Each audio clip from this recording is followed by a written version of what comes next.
Passion Pro bike second hand ಮಾರಾಟಕ್ಕಿದೆ. Colour red additional ಐತಿ ಮತ್ತು ಮಾಡಲ್ 2010 ಐತಿ. Single owner Passion Pro bike ಐತಿ. K21 ಪಾಸಿಂಗ್ ಐತಿ. ಮತ್ತು ಇದು ಕೂಡ ಬೈಕ್ ಗೆಳೆಯರೆ 50,000 ಕಿಲೋಮೀಟರ್ ಗಾಡಿ ರನ್ನಿಂಗ್ ಐತಿ. ಇನ್ಶೂರೆನ್ಸ್ ಚಾಲ್ತಿ ಐತಿ. ಮೈಲೇಜ್ ಗೆಳೆಯರೆ 50 ಮೈಲೇಜ್ ಕೊಡ್ತದೆ ಅಂತ ಓನರ್ ಹೇಳ್ತಾ ಇದ್ದಾರೆ. ಮತ್ತು ಜನರಲ್ ಸರ್ವಿಸಿಂಗ್ ಮಾಡಿಸೇವಂತ ಹೇಳ್ಯಾರ. ಗಾಡಿ ಮಾತ್ರ ಮಸ್ತ್ ಐತಿ. Passion Pro bike second hand ಯಾರು ತೊಗೊಳೋದ್ರ 2010 ಮಾಡಲ್ದ ಈ ಬೈಕ್ ತೊಗೋಬೋದು. ನಿಮಗೂ ಇಂಥ ಸೆಕೆಂಡ್ ಹ್ಯಾಂಡ್ ಬೈಕ್ ಕೊಡುವುದು ಅಂದ್ರೆ ನಮ್ಮ ನಂಬರ್ಗೆ ಫೋಟೋ ಮಾಹಿತಿ ಕಳಿಸ್ಕೊಡ್ರಿ. ಇದೇ ಥರ ಎಡಿಟಿಂಗ್ ಮಾಡಿ ಯೂಟ್ಯೂಬ್ನ್ಯಾಗ ಹಾಕ್ತೀವಿ. ನಿಮ್ಮ ಸೆಕೆಂಡ್ ಹ್ಯಾಂಡ್ ವಾಹನಗಳನ್ನು ನೀವು ಹೆಚ್ಚಿನ ಲಾಭದಲ್ಲಿ ಮಾರಾಟ ಮಾಡ್ಬೋದು ಅಂತ ತಿಳಿಸ್ತೇವೆ.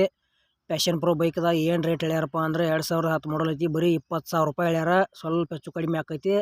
ಇಷ್ಟ ಆಯ್ತು ಅಂದ್ರೆ ತೊಗೊಳ್ರಿ. ಯಾವುದೇ ರೀತಿ ಆನ್ಲೈನ್ ಪೇಮೆಂಟು ಕೂಡ ಮಾಡೋಕೆ ಹೋಗ್ಬೇಡ್ರಿ. ಹುಷಾರಾಗಿ ವ್ಯವಹಾರ ಮಾಡಿ ಪ್ಯಾಷನ್ ಪ್ರೋ ಬೈಕ ಗೆಳೆಯರೆ ಖರೀದಿ ಮಾಡ್ಕೊಳ್ರಿ.